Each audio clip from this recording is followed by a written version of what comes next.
suis en compagnie de Marc-André Girard. Allô, Martine. Ça va bien? Ah oui, ça va bien, oui, toi? tu es directeur d'une école primaire publique. Exact. Donc, on se retrouve aujourd'hui dans le cadre de la Journée du numérique en éducation. Puis j'avais deux petites questions pour toi. Donc, la première, quelles sont les conditions gagnantes pour intégrer le numérique dans une école, selon toi? Bien, il y en a plusieurs. Mais étant donné que tu vas avoir posé cette question-là, plein de monde, il va y avoir des choses qui vont sortir. Je vais sortir quelque chose que d'autres personnes n'ont probablement pas sorti. OK, c'est bon. Moi, je dirais la mise en place d'environnements qui sont capacitants.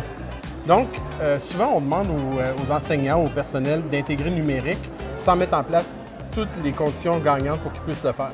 Donc, on veut les rendre capables de le faire, pas juste parce qu'on leur demande quelque chose, mais on veut mettre tout ce qui est possible, qui est disponible en termes de ressources à leur service. Donc, on va parler de ressources humaines. Donc, les ressources humaines, souvent, la recherche va démontrer que ça prend d'autres personnes pour aider les gens à se transformer. Donc, des conseillers pédagogiques, mais pas juste ça, des CAP, des différents événements comme on vit présentement ici. Donc, travailler avec d'autres humains. Évidemment, on ne peut pas passer à côté des ressources financières, des ressources matérielles, un Wi-Fi qui est solide. On est connecté maintenant. Puis, essentiellement, c'est pas mal ça. Puis aussi, une ressource qu'on oublie souvent, c'est du temps. Le temps, c'est devenu une ressource. On dirait que c'est tellement rare, même si le temps... On a le même temps qu'on avait il y a 1 million d'années, là.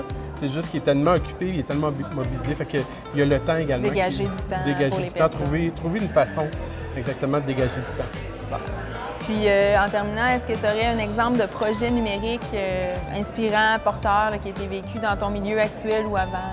Oui, bien, je vais utiliser celui dans une ancienne vie. On avait mis en place un environnement, un atelier de fabrication numérique qui était vraiment une des premières qu'on avait vécues ici dans un milieu scolaire. Et puis, pour faire un lien avec la première question que tu avais posée, bien justement, on avait travaillé en mode Living Lab. En français, on appelle ça un laboratoire d'innovation humaine, c'est-à-dire qu'on avait mis des personnes qui allaient vivre dans cet environnement-là. On les avait mis en position pour faire le design pédagogique de cet endroit-là. Fait que c'est vraiment de mettre les personnes en lien puis sur place pour pouvoir préparer l'environnement dans lequel ils vont travailler. Donc, c'est vraiment aussi, là, ça va avec les conditions gagnantes, Exactement. dans le fond, de faire un laboratoire innovant comme ça. Oui. Super, bien merci beaucoup. Merci. Bonne fin de journée.